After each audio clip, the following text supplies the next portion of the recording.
তাহাজ্জুদ নামাজ কি সূরা ইখলাস 3 বার করে পড়তে হবে? এশার নামাজের সময় বিতির নামাজ পড়ে ফেললে পরে তাহাজ্জুদের নামাজ পড়লে সেটা আদায় হবে কি? আজানের সময় কি সালাম দেওয়া যাবে? অজু থাকা অবস্থায় যদি ঘুমের তন্দ্রা ভাব আসে তাহলে কি পুনরায় অজু করতে হবে? আজান শোনার সাথে সাথে জবাব দেওয়া উচিত নাকি সম্পূর্ণ শোনার পর দিতে হবে? প্রস্রাব করার ক্ষেত্রে অনেক সময় ছিটা ফোটা কাপড়ে বা শরীরে লেগে যায়, অথবা লেগেছে কিনা সেই সন্দেহ থেকে যায়, তখন করণীয় কি? আমরা প্রতিদিন যে গুনাহগুলো করে থাকি সেগুলো কি 5 ওয়াক্ত নামাজের পর 3 বার আস্তাগফিরুল্লাহ বলার মাধ্যমে ক্ষমা হয়ে যাবে, নাকি আলাদা তওবা করতে হবে? যে কোনো সূরা পুরো মুখস্থ হয়নি, সেক্ষেত্রে কি অর্ধেক সূরা নামাজের কেরাতে পাঠ করা যাবে? অনেক ব্যক্তিকে বলতে শুনে প্রকৃতির প্রতিশোধ বলতে কিছু আছে কি? চলুন আর বিলম্ব না করে আপনাদের প্রশ্নের উত্তরের আলোকিত ভবনে প্রবেশ করা যাক। হাসান রহমান আপনি লিখেছেন, মসজিদে নির্বাচনী প্রচারণা চালানো জায়েজ আছে কি? মসজিদে নির্বাচনী প্রচারণা চালানো এটা কোনো অবস্থাতে জায়েজ থাকতে পারে না। কারণ নির্বাচনী প্রচারণা এটি হলো নিজেকে প্রচার করা এবং নিজেকে ভোট দেওয়ার জন্য মানুষকে আহ্বান করা, এবং নিছকই দুনিয়াবি এবং জাগতিক বিষয়কে কেন্দ্র করে এটি হয়ে থাকে। আর এটি যখন হতে থাকবে এর নানাবিধ, প্রথমত এটি একান্ত দুনিয়াবি আলাপ, একান্ত নিজের স্বার্থ সংশ্লিষ্ট আলাপ, যেটা মসজিদে মানুষের মাঝে ঘোষণা দেওয়া জায়েজ নয়। নবী করিম সাল্লাল্লাহু আলাইহি সাল্লাম সূরা আবু দাউদ সহ বিভিন্ন হাদিসে কিতাবে বর্ণিত হাদিসে তিনি বলেছেন যে ব্যক্তি মসজিদে কোনো হারানো জিনিসের ঘোষণা দেয়, আল্লাহ যেন তাকে সেটা ফিরিয়ে না দেন। তার মানে মসজিদে হারানো জিনিসের ঘোষণা দেওয়া জায়েজ নয়। মসজিদে আমার কোনো জিনিস হারিয়ে গিয়েছে বাহিরে বা মসজিদে, সেটার ঘোষণা মসজিদে দেওয়া যদি না জায়েজ হয়, তাহলে নির্বাচনী প্রচারণা মসজিদে করার কোনো জায়েজ হওয়ার সুযোগ থাকতে পারে না, কারণ এটাও দুনিয়াবি বিষয়। তাছাড়া এ ধরনের প্রচারণার ফলে এক পক্ষ প্রচার করবে, আরেক প্রতিপক্ষ আসবে প্রচার করতে, তারা একরকমের কথা বলবে, অপরপক্ষ এসে অন্য রকমের কথা বলবে, এবং এখানে পাল্টাপাল্টি হতে পারে, বিশৃঙ্খলা হতে পারে, এবং হওয়াটা স্বাভাবিক হয়ে থাকে অহরহ বাস্তবতাও তাই। এসব কারণের প্রেক্ষিতে মসজিদকে এ ধরনের কর্মকাণ্ড থেকে মুক্ত করা আমাদের সবার দায়িত্ব। আমরা যে দল বা যেই মত লালন করি না কেন, এজ এ মুসলিম আল্লাহর ঘরকে সম্মানের জায়গা হিসাবে আমাদের রাখা দরকার। এটাকে বিতর্কিত কোনো জায়গা করা উচিত নয়, এবং আমাদের ব্যক্তি স্বার্থ হাসিলের কোনো জায়গা করা উচিত নয়। এটা ইবাদতের জায়গা, এবং সেখানে শুধুমাত্র ইবাদতই করতে হবে। এরপরে প্রশ্ন করেছেন নুসরাত জাহান নিপু, আপনি লিখেছেন, বিয়ের জন্য বরপক্ষ মেয়েকে দেখতে এলে কি সম্মানী হিসাবে টাকা দিতেই হয়?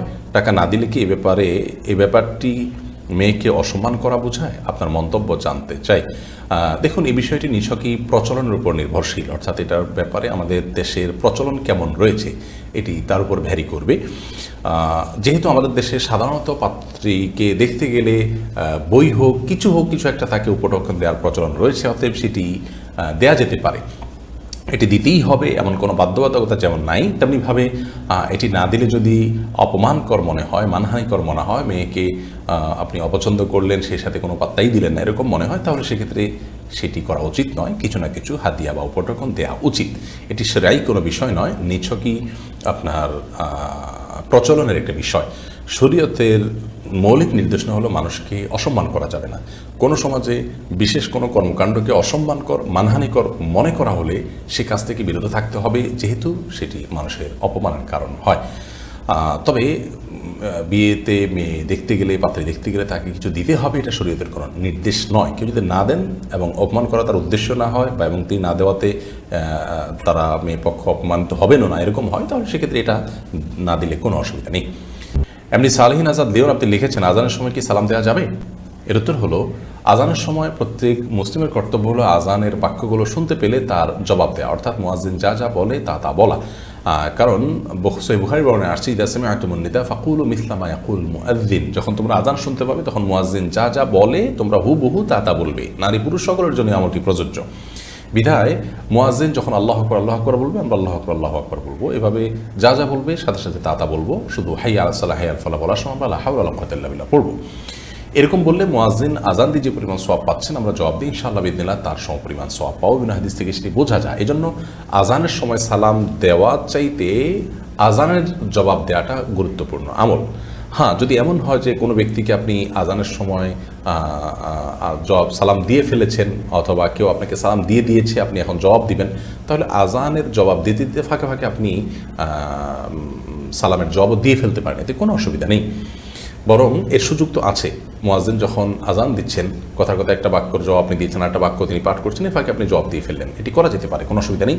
এবং রাদ্দুল মুখতারে এই বিষয়ে ফতোয়া রয়েছে যে এটি করা যেতে পারে। তবে সবচেয়ে ভালো হয় যদি আজানের সময়টাতে আপনি নীরব থেকে আজানের জবাবটা দিয়ে তারপরে কারোর সাথে সাক্ষাৎ হলে সালাম দিলেন, তিনি জবাব দিলেন, এটা হয় সবচেয়ে ভালো। অথবা কেউ আপনাকে সালাম দিয়েছেন, আজান হয়তো শেষের দিকে আছে, আপনি আজানের জবাবটা শেষ করে তারপর তার জবাব দিলেন। যদি সেই সুযোগ থাকে তিনি অপেক্ষা করেন, তাহলে সেটি করা যেতে পারে। আর যদি মনে হয় যে না, রানিংয়ে আছেন দুইজন, চলে যাবেন এবং একজনের সালাম দিয়েছে তার জবাব দেওয়া বাদ থেকে যাবে, তাহলে আজানের জবাব দিতে হবে, কারণ আজানের জবাব দেওয়াটা ওয়াজিব। বিদায় খোলাসা কথা হলো, আজান চলাকালীন সময় উভয় পক্ষের, অর্থাৎ সালাম দিবেন নিবেন উভয় পক্ষের উচিত হলো আজানের জবাবে মনোনিবেশ করা, সালামটা পরে দেওয়া। যদি কেউ সালাম দিয়ে দেন এবং তিনি চলে যাবেন, থাকবেন না, তাহলে তাকে ফাঁক দিয়ে জবাব দিয়ে ফেলতে হবে। আর যদি তিনি থাকবেন বা দুজন কাছাকাছি একই জায়গায় আছেন, তাহলে সেক্ষেত্রে জবাবটা শেষ করে সালামের আদান প্রদান তারা করবেন। এরপরে টিটু পপি আপনি লিখেছেন, আজান শোনার সাথে সাথে জবাব দেওয়া উচিত নাকি সম্পূর্ণ শোনার পর দিতে হবে? এর উত্তর হলো যে আজানের বাক্যগুলো শোনার পরপর আমরা দিয়ে যাব, মুয়াজ্জিন বলার পরেই আমরা দিব, কিন্তু সম্পূর্ণ আজান মুয়াজ্জিন শেষ করবে, তারপর আমি একটা একটা করে বলবো। ব্যাপারটা এরকম নয়। মুয়াজ্জিন যখন আল্লাহু আকবার বলবে তখন আমরা আল্লাহু আকবার বলবো। মুয়াজ্জিন যখন আশহাদু আল্লা ইলাহা ইল্লাল্লাহ বলবে তখন আমরা আশহাদু আল্লা ইলাহা ইল্লাল্লাহ বলবো। কারণ বিষয় সহিহ মুসলিম বর্ণিত হাদিসে আমরা দেখতে পাই, নবী করিম সাল্লাল্লাহু আলাইহি ওয়াসাল্লাম বলেছেন, মুয়াজ্জিন যখন আল্লাহু আকবার বলবে তোমরা আল্লাহু আকবার বলবে। মুয়াজ্জিন যখন আশহাদু আল্লা ইলাহা ইল্লাল্লাহ বলবে তোমরা আশহাদু আল্লা ইলাহা ইল্লাল্লাহ বলবে। মুয়াজ্জিন যখন হাইয়া আলাস সালাহ হাইয়াল ফালাহ বলবে তখন তোমরা লা হাওলা ওয়ালা কুওয়াতা ইল্লা বিল্লাহ বলবে। এখান থেকে বোঝা যায় হাদিস থেকে যে বাক্যগুলো মুয়াজ্জিন বলার পর আমরা বলবো। সবগুলো বাক্য বলে শেষ করেছে আজানের, তারপরে আমরা জবাব দিব বা আমরাও হুবহু বলবো, ব্যাপারটি সেরকম নয়। এরপর পাবেল আলম আপনি আইডি থেকে লিখেছেন, আমি গর্ভবতী, আমার স্বামী নামাজ পড়তে চায় না, এটার কোনো প্রভাব কি আমার সন্তানের উপরে পড়বে? আপনার সন্তানের উপর আপনার স্বামীর বেনামাজি হওয়ার কারণে কোনো প্রভাব পড়বে বলে কোরআন হাদিসের আলোকে আমাদের মনে হয় না। কারণ হলো আল্লাহ রাব্বুল আলামিন একজনের দায়ে এর বোঝা, একজনের পাপের বোঝা অন্যজনের উপর চাপান না। তবে অবশ্যই মা বাবার দিনদারি, তাদের তাকওয়া তাহারাত, বিশেষ করে মায়ের ব্যক্তিগত তাকওয়া চর্চা সন্তান গর্ভে থাকাকালীন সময়, এটার ইতিবাচক প্রভাব সন্তানের উপর পড়ে। কিন্তু তাই বলে জন্মদাতা বাপ তিনি খারাপ কাজ করলেও তার প্রভাব গিয়ে সন্তানের উপর পড়বে এমন নয়। তবে তাকেও যদি সুপথে আনা যায় এবং সালাতের অভ্যস্ত করা যায়, সন্দেহাতীতভাবে একটি তাকওয়ার পরিবেশে আল্লাহর কাছে দোয়া করবেন, তিনি ভালো কিছু চাইবেন, আল্লাহ নেক বান্দা হবেন, সেই হিসেবে আল্লাহ তাআলা তাদের জন্য ভালো কিছু দিবেন, সে আশা করা যায়, সেটি আরেকটি বিষয়। কিন্তু বাবার বেনামাজি হওয়ার কারণে সন্তানের মধ্যে তার প্রভাব পড়বে, সন্তানও বেনামাজি হবে, এমনটি আবশ্যক নয়। কত খারাপ মানুষের ঘরে আল্লাহ তাআলা কত নেক মানুষ দিয়েছেন। আব্দুর রহমান সিয়াম আপনি লিখেছেন, আমি শুনেছি মেয়েদের হায়েজ নিফাস হওয়ার পর তাদের বিয়ে না হওয়া পর্যন্ত প্রত্যেক হায়েজ নিফাসের সময় বাবার গুনাহ হয়, এটা কি সত্য? না, এটা সম্পূর্ণ ভিত্তিহীন কথা। মেয়েদের মাসিক হওয়ার পর, অর্থাৎ তারা প্রাপ্তবয়স্ক হওয়ার পর বিয়ে না দিলে যতবার মাসিক হবে ততবার তারা গুনাহগার হবেন, এরকম কোনো কথা কোন হাদিসে বর্ণিত হয়নি। তবে হ্যাঁ, বিবাহ প্রয়োজন ছাড়া এবং একান্ত যৌক্তিক কারণ ছাড়া বিলম্ব করা এবং অতিরিক্ত দুনিয়াদারি মানসিকতা থেকে বিবাহকে বিলম্ব করা, এটি শরীয়তের দৃষ্টিকোণ থেকে নাজায়েজ কাজ, অনুচিত কাজ। পিতামাতা, বাবা মা তাদের এই কাজটি করা অনুচিত, সেটি সম্পূর্ণ ভিন্ন বিষয়। কিন্তু তাই বলে তারা গুনাহগার হয়ে যাবেন এরকম কোনো কথা কোনো হাদিসে আসেনি। এরপরে জাহরা জান্নাত আপনি লিখেছেন, কুফরি ও শিরকি কাজে লিপ্তদের সাথে বন্ধুত্বপূর্ণ সম্পর্ক রাখা যাবে কি? যারা কুফরি এবং শিরকি কাজে লিপ্ত এবং সরাসরি এই কাজগুলো তারা করছেন জেনে বুঝে, তাদের সাথে বন্ধুত্বপূর্ণ সম্পর্ক রাখলে যদি নিজেও তার দ্বারা প্রভাবিত হওয়ার আশঙ্কা থাকে, তাহলে অবশ্যই তাদের সাথে বন্ধুত্বপূর্ণ সম্পর্ক রাখা যাবে না, নিজেকে বাঁচাবার প্রয়োজনে। আল্লাহ রাব্বুল আলামিন বলেছেন, আলমার ও মা দীন খালিলি, মানুষ তার বন্ধুর দিন এবং আদর্শ এটার অনুসরণ করে, তার অনুগামী হয়। অতএব ফালিয়ানজুর আহাদুকুম মা ইউখাল, তোমাদের কে কার সাথে বন্ধুতা করছে তোমরা সেটি খেয়াল করো। এই জন্য শিরকে কুফরিতে লিপ্ত ব্যক্তিকে বন্ধু বানানো উচিত নয়। তবে হ্যাঁ, যদি তার সাথে বন্ধুতাপূর্ণ সম্পর্ক থাকলে তাকে নাসিহা করা যায়, দাওয়াত দেওয়া যায় এবং নিজে তার প্রভাব দ্বারা প্রভাবিত হওয়ার আশঙ্কা না থাকে, তাহলে সেক্ষেত্রে বন্ধুত্বপূর্ণ সম্পর্ক রাখা যেতে পারে, সেটি দাওয়াতের উদ্দেশ্যে। অন্যথায় ওয়ালা এবং বারার দাবি হলো এ ধরনের মানুষকে বন্ধু হিসাবে গ্রহণ না করা। সাদিয়া সরকার আপনি লিখেছেন, লম্বা হওয়ার কোনো দোয়া আছে কি? খাটো হওয়ার কারণে আমার বিয়ে বিলম্বিত হচ্ছে। আল্লাহ তাআলা সহজ করুন আপনার বিয়ের বিষয়টি, বোন আমরা দোয়া করি। আর আপনাকে বলছি যে লম্বা হওয়ার জন্য সুনির্দিষ্ট কোনো দোয়া কোন হাদিসে বর্ণিত হয়েছে বলে আমাদের জানা নেই। তবে আপনি সাধারণভাবে আল্লাহর কাছে দোয়া করতে পারেন যেন আল্লাহ তাআলা আপনার বিয়েকে ত্বরান্বিত করেন এবং সহজ করেন। আর মনে রাখবেন যে লম্বা হওয়ার দোয়া করলেই যে আপনার বিয়ে হয়ে যাবে ব্যাপারটি সেরকম নয়। দোয়ার ক্ষেত্রে আমাদেরকে বিচক্ষণতার পরিচয় দিতে হবে, শরীয়ত আমাদেরকে সে নির্দেশই করেছে। অনেকে আল্লাহর কাছে চান যে আল্লাহ আমার এত টাকা যেন হয়, তো এত টাকা হলেই যে আপনি সুখী হবেন ব্যাপারটি তো সেরকম না। এত টাকা হলো, তার চেয়ে বেশি টাকা খরচের ব্যবস্থা হয়ে গেলো, তাই লাভ কি? একজন আল্লাহর কাছে দোয়া করেছেন, আল্লাহ আমার যেন এমন জীবন আসে যে আমার 2 হাত ভর্তি টাকা থাকে এবং আমার আশেপাশে শুধু মেয়ে আর মেয়ে থাকে। তো সেই ভদ্রলোক দেখা গেল যে কোনো একটা কলেজের আপনার বাসের হেল্পারে চাকরি পেয়েছে, 2 হাত ভর্তি টাকা থাকে, সেটা মানুষের আশেপাশে মেয়েরা আছে, মেয়েরা কলেজের ছাত্রী। তো এই ধরনের দোয়া অহেতুক দোয়া, এ ধরনের দোয়া কোনো যৌক্তিক দোয়া নয়। আপনি দোয়া করবেন আল্লাহ আমাকে সুখ শান্তি দেন, আমাকে ভালো জীবন সঙ্গিনী দেন, আল্লাহ তাআলা তার জন্য যা দরকার সেটি ব্যবস্থা করবেন, আপনার দোয়া যদি শর্ত পূরণ করে করতে পারেন। অতএব লম্বা হলেই যে আপনার বিয়ে হয়ে যাবে ব্যাপারটা সেরকম নয়। অতএব লম্বা হওয়ার দোয়া না করে আপনার কাছে দোয়া করবেন যাতে আপনার সমস্যার সমাধান হয়। আপনি যে অবস্থা আছেন সেই অবস্থা থেকেও তো আল্লাহ তাআলা আপনার বিয়ের ব্যবস্থা করতে পারেন। এছাড়া এমনিতে একজন মানুষের সাধারণ যে আপনার দৈর্ঘ্য থাকে বা লম্বা থাকেন, তিনি তার থেকে লম্বা হওয়ার জন্য ব্যায়ামের কথা অনেকে বলা হয়ে থাকে। সেগুলো সংশ্লিষ্টদের সাথে আলাপ আলোচনা করে সেগুলো যৌক্তিক হলে সেগুলো থেকে আপনি উপকৃত হতে পারেন, সেটা সম্পূর্ণ আরেকটি বিষয়। এরপরে চন্দ্র খন্দকার আপনি লিখেছেন, কত বছর বয়সে নামাজ ফরজ হয়? প্রাপ্তবয়স্ক হলে তখন নামাজ ফরজ হয়, মেয়েরা যখন মাসিক হয় তখন থেকে, ছেলেরা যখন স্বপ্নতে শুরু হয় তখন থেকে দাড়ি ইত্যাদি গজালে সেটাকেও আপনার প্রাপ্তবয়স্ক হওয়ার আলাদা হিসেবে ধরা হয়েছে। আর যদি এটি না হয় তাহলে সেক্ষেত্রে এটার একটা বয়সের সীমানা ধার্য করা হয়েছে, সেটা হলো বেশিরভাগ ওলামাদের বর্ণনা অনুযায়ী, মত অনুযায়ী ছেলেদের জন্য 15 বছর। আলী মাজেদ আপনি লিখেছেন, সুইসাইড করে মারা গেলে কি কখনো জান্নাতে যাবে না? সুইসাইড করে মারা গেলে কখনো জান্নাতে যাবে না এমন কোনো কথা নেই, তবে সেটি গুনাহের কথা, কবিরা গুনাহের কথা, পাপের কথা, এই জন্য আল্লাহর কাছে পাপিষ্ট হতে হবে। কিন্তু এরপরেও জান্নাতে যাওয়ার অপশন খোলা থাকে, যদি আল্লাহ তাআলা চান মাফ করতে পারেন। নাজমুস সুলতান আপনি লিখেছেন, ফোনে কোরআনের অ্যাপ আছে, অনেক সময় ফোনে পা লেগে যায়, এতে কি গুনাহ হবে? না, এতে গুনাহ হবে না, কারণ আমাদের ভেতরে তো কোরআন আছে, অ্যাপে যেরকম সফট কপি আছে, আমাদের বক্ষেও তো সফট কপি আছে, তো আমাদের কারো গায়ে লাগলে কি গুনাহ হয়? গুনাহ হয় না, অতএব এখানেও গুনাহ হবে না। মোহাম্মদ সজিব হাওলাদার আপনি লিখেছেন, সিগারেট খেলে নামাজ হবে কি? সিগারেট খেলে তার সাথে নামাজের আসলে কোনো সম্পর্ক নেই, বরং সিগারেট বা ধূমপান করা এটা সম্পূর্ণ গুনাহের কথা। আল্লাহ বলেছেন, লা তুলকু বিআইদিকুম ইলা তাহলুকা, তোমরা নিজেদেরকে ধ্বংসের দিকে ঠেলে দিও না। বিধায় এমন কোনো কাজ করা জায়েজ নয় যে কাজ করলে আমরা ক্ষতির মুখে পড়বো। ধূমপান স্বাস্থ্যের জন্য ক্ষতিকর হওয়ার কারণে করা জায়েজ নয়, আর আরও অনেক কারণে এটি নিষিদ্ধ। ইসলামের দৃষ্টিকোণ থেকে এটি গুনাহের কথা ধূমপান করা, কিন্তু ধূমপান করলে তার সালাত হবে না ব্যাপারটা এমন না। ধূমপান করে যখন সে মসজিদে যাবে মুখ পরিষ্কার করে যাবে যাতে কোনো গন্ধ না থাকে, সেটি আরেকটি নির্দেশনা পৃথক। এরপর প্রিন্স ফারুক আপনি লিখেছেন, সুদখোরকে দান করলে দান কবুল হবে কি না? দান আপনি যে কোনো ব্যক্তিকেই করতে পারেন। আল্লাহ রাব্বুল আলামিন যখন কোনো দান আপনি করবেন, সেটা ইখলাসের সাথে যদি করেন, হালাল উপার্জন থেকে করবেন, তখন আল্লাহ তাআলা সেটা কবুল করবেন। সেটা কোনো খারাপ মানুষের জন্য করলেও হতে পারে, অমুসলিমকে দান করলেও সেটা কবুল হতে পারে। বিধায় সুদখোর হলে তাকে দান করলে কবুল হবে না, এরকম না। বিশেষ করে সুদখোরকে যদি দান করে সুদ থেকে মুক্ত করার চেষ্টা করেন, সেটা তো আরও বেশি সওয়াবের কাজ হবে ইনশাআল্লাহ বিইذনিল্লাহ। উম্মে হাবিব আপনি লিখেছেন, হাজব্যান্ড সিগারেট খায়, এটা আমি অপছন্দ করি, আমি কি করতে পারি? আপনি তাকে বোঝাবেন, কাউন্সেলিং করবেন, নাসিহা করবেন, বায়না ধরবেন, ভালোবাসার যে দাবি, সে দাবি থেকে তাকে বিরত রাখার চেষ্টা করবেন। এরপরও যদি তিনি বিরত না থাকেন, তিনি গুনাহগার হবেন। আপনি যদি সবর করেন, আল্লাহর কাছে আপনি তার জন্য আজর পেতে পারেন, অর্থাৎ আপনি বিচ্ছেদ না আছে যদি সবর করেন, থাকতে পারেন আপনি। আর আপনি যদি চান যে না, তার সাথে আমি বসবাস করার সুযোগ নেই, আমার কষ্ট হয়, তাহলে আপনি বিচ্ছেদ চাইতে পারেন, সেটা হবে আপনার জন্য জায়েজ নিছক, যদি আপনার জন্য বসবাস করা অসম্ভব এবং সে যদি নাছোড় বান্দা হয়। এটা অনেক পরের স্টেপ এবং সর্বশেষ স্টেপ, কিন্তু মৌলিকভাবে এর জন্য আপনাকে দায়ী হতে হবে না, গুনাহগার হতে হবে না। রাবিয়া রহমান আপনি অস্ট্রেলিয়া থেকে 2টি প্রশ্ন করেছেন। প্রথম প্রশ্ন হলো, আপনার অজু থাকা অবস্থায় যদি ঘুমের তন্দ্রাভাব আসে তাহলে কি পুনরায় অজু করতে হবে? অজু থাকা অবস্থায় যদি ঘুমের তন্দ্রাভাব আসে আর আপনি কোনো কিছুর সাথে হেলান দেওয়া অবস্থায় না থাকেন কিংবা চিত হয়ে শুয়ে না থাকেন, তাহলে সেক্ষেত্রে আপনার অজু ভাঙবে না। বসে বসে যদি আপনি ঝিমান এবং সেই ঝিমনির ফলে যদি আপনি এদিক সেদিকে হালকা ঢলেও যান, তাতেও আপনার অজু ভঙ্গ হবে না। তবে হ্যাঁ, ঝুমোতে যদি আপনি পড়ে যান তাহলে অজু ভঙ্গ হয়ে যাবে, অথবা হেলান দিয়ে যদি ঝিমিয়ে পড়েন তাহলে অজু ভঙ্গ হয়ে যাবে। আর যদি চিত হয়ে শুয়ে আপনি আপনার ঝিমিয়ে পড়েন, তাতে অজু ভঙ্গ হয়ে যাবে। অন্যথায় বসে বসে ঝিমালে অজু ভঙ্গ হবে না।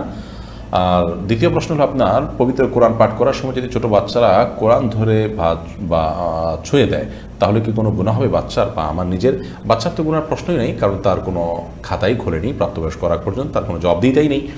আর আপনারও গুনাহ হবে না, কারণ হলো বাচ্চার জন্য কোরআন ওযু সহকারে স্পর্শ করার এই নির্দেশ তার জন্য প্রযোজ্য নয়, এটি প্রাপ্তবয়স্কের জন্য। আল্লাহ সমস্ত নির্দেশ প্রাপ্তবয়স্কের জন্য প্রযোজ্য, তার জন্য প্রযোজ্য নয়। তারপরেও কোরআনের অপমান হতে পারে, ছিঁড়ে ফেলতে পারে, সে এরকম হতে পারে, পানি ঢেলে দিতে পারে, এরকম যদি হয় তাহলে সেক্ষেত্রে তার নাগাল থেকে কোরআনকে আপনি দূরে রাখবেন। এমনিতে সে কোরআন ধরলে যে আপনি গুনাহগার হয়ে যাবেন, সেটি সেরকম নয়। ইসলামী আইডি থেকে আপনি লিখেছেন, আমার বাসায় অজুর কোনো ব্যবস্থা নেই টয়লেট ছাড়া, আমার অজু হবে কি দয়া করে জানাবেন। টয়লেটের ভিতরে অজু করলেই যে অজু হবে না, ব্যাপারটা এরকম না। আমরা এই বিষয়টাকে অনেকে ভুল বুঝি। টয়লেটে অজু করলে বিসমিল্লাহ বলতে পারবেন না, মনে মনে বলবেন, বাস এটুকু। আর যেহেতু বিসমিল্লাহ বলতে পারবেন না, তাহলে অজুটাতে সুন্নাতের খেলাফ থাকছে। এই জন্য বাইরের থেকেই অন্তত বিসমিল্লাহ বলে হাত মুখ ধুয়ে তারপরে টয়লেটে গিয়ে পাউটা ধুলেন, সেটা করা উত্তম। আর যদি সেই ব্যবস্থা না থাকে তাহলে টয়লেটে উজু করলে উজু হয়ে যাবে। এমনকি বিসমিল্লাহ মুখে আপনি উচ্চারণ করবেন না, যেহেতু টয়লেটে আল্লাহর নাম নেওয়া উচিত নয়, তাতেও আপনার উজু হয়ে যাবে। বিষয়টা হলো উত্তম মধ্যমের বিষয়। এরপর আফরোজা সুলতান আপনি লিখেছেন, এশার নামাজের সময় বিতির নামাজ পড়ে ফেললে পরে তাহাজ্জুদের নামাজ পড়লে সেটা আদায় হবে কি? মৌলিকভাবে সুন্নাহ হলো, কেউ যদি ভোর রাতে উঠে তাহাজ্জুদের সালাত পড়বেন, সেই ইচ্ছা এবং নিয়ত থাকে এবং তিনি ভোর রাতে উঠে তাহাজ্জুদ আদায় করতে পারবেন এবং এই মর্মে তার নিজের প্রতি নিজের আত্মবিশ্বাস থাকে, প্রবল সম্ভাবনা থাকে, তাহলে তিনি ভিতরের সালাদকে রেখে দিবেন, অর্থাৎ এশা এবং সুন্নাত পড়ে শুয়ে পড়বেন এবং ভোর রাতে উঠে আল্লাহ যতটুকু তৌফিক দেন তাহাজ্জুদ সালাত আদায় করার পর ভিতির পড়ে রাতের সালাদকে শেষ করবেন, তারপরে শুধু ফজরের জন্য অপেক্ষা করবেন। এটি হলো সুন্নাহ। কারণ নবী করিম সাল্লাল্লাহু আলাইহি ওয়াসাল্লাম বলেছেন, এই যে আলু আখরা সালাতিকুম বিল্লাইলি বিতরা, তোমাদের রাতের শেষ সালাত হিসাবে ভিতরের সালাতকে তোমরা রাখবে, অর্থাৎ ভিতরের সালাত দিয়ে রাতের সালাতকে পরিসমাপ্ত করবে। এজন্য এটা হলো সুন্নাহ। ভোর রাতে আপনি তাহাজ্জুদ পড়বেন এবং ওঠার সম্ভাবনা প্রবল আছে, এরকম হলে আপনি ভিতর পড়বেন না, বরং অপেক্ষা করবেন। আর যদি এমন হয় যে ভোর রাতে আপনি তাহাজ্জুদের জন্য উঠতে পারেন কি না পারেন, আপনার এটা নিয়ে যথেষ্ট আশঙ্কা হয় এবং নিজের প্রতি নিজের আত্মবিশ্বাস না থাকে, তাহলে সেক্ষেত্রে আপনি ভিতরের সালাত পড়ে ফেলবেন এশার পরে সুন্নাতের পাশাপাশি, এবং ভোর রাতে আল্লাহ যদি ওঠার তৌফিক দেন তখন আপনি তাহাজ্জুদের সালাত আদায় করতে চাইলে করতে পারবেন, তাতে তাহাজ্জুদ আদায় হবে ইনশাআল্লাহ বিইذনিল্লাহ। কারণ মৌলিকভাবে বিতির শেষে পড়া উত্তম হলেও কখনো যদি কেউ বিতির আগে পড়ে ফেলার পর তাহাজ্জুদ পড়ার সুযোগ তৈরি হয়, তাহলে তাহাজ্জুদ পড়া যাবে। এই বিষয়টিও হাদিস দ্বারা স্পষ্টত প্রমাণিত আছে। উম্মে কুলসুম শিখ আপনি লিখেছেন, স্বামীর কাছে অনুমতি নিয়ে ব্রু প্লাগ করা কি গুনাহ হবে? যে বিষয়টি শরীয়ত জায়েজ করেনি, সে বিষয়টি স্বামীর অনুমতি সাপেক্ষেও জায়েজ হবে না। এরপর কে আকাশ এআডি থেকে আপনি লিখেছেন, একজন দিনদার জীবনসঙ্গী কীভাবে পাবো? দিনদার জীবনসঙ্গী বা সঙ্গিনী পাওয়ার জন্য সর্বপ্রথম নিজেকে দিনদার হওয়ার চেষ্টা করতে হবে এবং নিজে ভালো মানুষ হওয়ার চেষ্টা করতে হবে, নিজের চরিত্রকে ভালো রাখার চেষ্টা করতে হবে, পূর্বের গুনাহের জন্য আল্লাহর কাছে ইস্তেগফার করে ক্ষমা চেয়ে তওবায়ে নাসুহা বা খাঁটি তওবা করতে হবে। দ্বিতীয়ত, দিনদার জীবনসঙ্গী পাওয়ার জন্য বা সঙ্গিনী পাওয়ার জন্য সূরা ফুরকানের ৭৪ নম্বর আয়াতে যে দোয়া শেখানো আছে, রব্বানা হাব লানা মিন আজওয়াজিনা ওয়া যুররিয়্যাতিনা কুররাতা আ'ইউন ওয়াজআলনা লিল মুত্তাকিনা ইমামা, এই দোয়া বেশি বেশি করে পাঠ করতে হবে। সেই সাথে দিনদার জীবনসঙ্গী সঙ্গিনী পাওয়ার জন্য দিনই সার্কেল মেনটেন করতে হবে, দিনই সমাজ, দিনই পরিবেশ, দিনই বন্ধুবান্ধব, এটা যখন মেনটেন করবেন তখন তাদের মাধ্যমে দিনদার মানুষদের সন্ধান আপনি খুঁজে পাবেন এবং তাদের মাধ্যমে আপনি ভালো মানুষ পেতে আপনার জন্য সহজ হবে ইনশাআল্লাহ বিইذনিল্লাহ। এর পাশাপাশি সাধারণভাবে আল্লাহর কাছে দোয়া করতে থাকবেন, ইনশাআল্লাহ বিইذনিল্লাহ আল্লাহ তাআলা ব্যবস্থা করবেন। বিচক্ষণতার সাথে জীবনসঙ্গী সঙ্গে নির্বাচন করতে হবে, তাদের বিষয়ে ভালো করে খবর নিতে হবে। দিনদারিতা শুধুমাত্র যেন বাহ্যিকভাবে না হয়, ভেতরেই যেন দিনদারিতা থাকে, সেজন্য খুব ভালোভাবে অনুসন্ধান এবং যাচাই বাছাই করে পরীক্ষা নিরীক্ষা করে সিদ্ধান্ত নিতে হবে। সেই সাথে ইস্তেখারার মাধ্যমে আপনি বিবাহ করতে পারেন। এই কাজগুলো আপনি যখন করবেন ইনশাআল্লাহ বিইذনিল্লাহ ভালো জীবনসঙ্গী বা সঙ্গিনী পাওয়া সহজ হবে। আল্লাহ তাআলা আমাদেরকে সবাইকে এই মহামূল্যবান সম্পত্তি অর্জন করার তৌফিক দান করুন যারা এখনো বিবাহ করেননি। আহমেদ সবুজ বিন সিরাজুল আপনি লিখেছেন, দাড়ি কতটুকু রাখলে পূর্ণ সুন্নাহ আদায় হবে? দাড়ি রাখার ক্ষেত্রে কোরআন এবং সুন্নাহ নির্দেশনা হলো লম্বা করো, দাড়িকে লম্বা করবেন। নবী করিম সাল্লাল্লাহু আলাইহি ওয়াসাল্লাম হাদিসগুলোকে আমরা দেখতে পাই, তিনি আফুল্লুহা আর খুল্লুহা, তিনি দাড়িকে তোমরা ছেড়ে দাও, দাড়িকে তোমরা লম্বা করো, এরকম নির্দেশ করেছেন। তবে আব্দুল্লাহ ইবনে ওমর রাদিয়াল্লাহু তাআলা আনহু, আবু রাদিয়াল্লাহু তাআলা সবিন সাহাবী থেকে দাড়ি এক মুষ্টি হওয়ার পরে অতিরিক্ত অংশ কাটার বিষয়টি প্রমাণিত হয়। বুখারীর বর্ণনাও এরকম একটা হাদিস রয়েছে।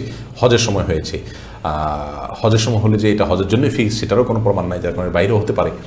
এই জন্য এক মুষ্টির পরে চাইলে কেউ কাটতে পারে, কিন্তু যদি কেউ এক মুষ্টির বড় রাখেন তিনি কোনো গুনাহ করেছেন এমনটি করা যাবে বলা যাবে না, কারণ রাসূল আকরাম সাল্লাল্লাহু আলাইহি ওয়াসাল্লাম লম্বা করতে বলেছেন, তিনি কাটার কোনো নির্দেশনা দেননি। হ্যাঁ, কারণ যদি দাড়ি অনেক লম্বা হয় এবং তার ফলে ধরুন বোতামের সাথে লেগে যায়, তার জন্য কষ্টের কারণ হয়, পেশাবের ছিটা আসে, নানাবিধ অসুবিধা তৈরি হয়, তাহলে এক মুষ্টির পরে তিনি চাইলে কাটতে পারবেন। কিন্তু কেউ না কেটে যদি লম্বা করেন এবং তার অসুবিধাতে যদি না হয়, তাহলে সেক্ষেত্রে তাকে নিয়ে তাচ্ছিল্য করা বা ট্রল করার কোনো সুযোগ নেই। এরপর প্রশ্ন করেছেন রানা, আপনি লিখেছেন, অনেক ব্যক্তিকে বলতে শুনে প্রকৃতির প্রতিশোধ। প্রকৃতির প্রতিশোধ বলতে কিছু আছে কি? দেখুন, প্রকৃতির প্রতিশোধ বলতে কোনো কিছু নেই। যারা প্রকৃতির প্রতিশোধ বলেন তারা মূলত এমন একটা কথা বলেন যে কথাটি কুফরি কথার সাথে সাদৃশ্যপূর্ণ বা যে কথার কুফরি একটি মিনিং আছে। প্রকৃতি আল্লাহর সৃষ্টি, অতএব এই প্রকৃতি কোনো প্রতিশোধ নিতে পারে না বা প্রকৃতির প্রতিশোধ পরায়ণ হতে পারে না। আল্লাহ রাব্বুল আলামিন কারোর কোনো পাপের কারণে তাকে প্রায়শ্চিত্তের মুখোমুখি করেন, শাস্তির মুখোমুখি করেন, সেটি হতে পারে। আল্লাহর কথা না বলে প্রকৃতির কথা বলা, এটা হলো সেকুলার। এবং আল্লাহকে যারা স্বীকার করতে চান না, আল্লাহর প্রতি ঈমান আনয়ন করতে চান না, ঈমানদার এবং আল্লাহর কাছে আত্মসমর্পণ করে মুসলমান হতে চান না, তাদের স্টাইল। অতএব কোনো মুসলমানের জন্য এটা বলা জায়েজ নয়, উচিত নয় যে প্রকৃতির প্রতিশোধ ইত্যাদি। বরং এই প্রকৃতি এটা আল্লাহ তাআলার সৃষ্টি, সে কীভাবে প্রতিশোধ নেবে? আল্লাহ তাআলা এই প্রকৃতি দিয়ে কোনো ব্যক্তিকে শাস্তি দিতে পারেন, উপযুক্ত তার প্রাপ্য দিতে পারেন, সেটি সম্পূর্ণ আল্লাহ তাআলার বিষয় এবং গায়েবের বিষয়। আমরা সে বিষয়ে যে সবসময় মন্তব্য করতে পারবো তা নয়। এরপরে মনের কথা এটি থেকে আপনি লিখেছেন, অজু করার সময় মাথায় কাপড় না দিলে কি অজু হবে না? অজু করার সময় যদি মাথায় কাপড় নাও দেন তবু অজু হয়ে যাবে। অজু করার সাথে মাথায় কাপড় দেওয়ার আসলে কোনো সম্পর্ক নেই, বরং আপনি যখন উজু করবেন আপনার তো চুলের গোড়া, কানের লতি, এই সবগুলো ধুইতে হবে। তো আপনি মাথায় কাপড় রেখে এগুলো কীভাবে ধোবেন? এরপর যখন মাথা মাসা করতে হবে আপনাকে, তখন তো কাপড় ফেলা ছাড়া আপনি কীভাবে মাসা করবেন? অতএব উজু করার সময় মেয়েরা মাথায় কাপড় দিতে হবে এমন কোনো বাধ্যবাধকতা নেই। যারা এমনটি বলে থাকেন সেটা নিছকই তাদের ভুল ধারণা। বরং মাথায় কাপড় ফেলেও তিনি উজু করতে পারেন, আর মাথায় কাপড় রেখেও উজু করতে পারেন। তবে মাসা করার সময় হয় কাপড়ের ভিতর দিয়ে মাসা করবেন, আর কাপড় সরিয়ে মাসা করবেন। কিন্তু মাথায় কাপড় না থাকা অবস্থায় উজু করলে কোনো অসুবিধা হবে না। টাপু জানতে চেয়েছেন, তাহাজ্জুদ নামাজ কি সূরা ইখলাস 3 বার করে পড়তে হবে?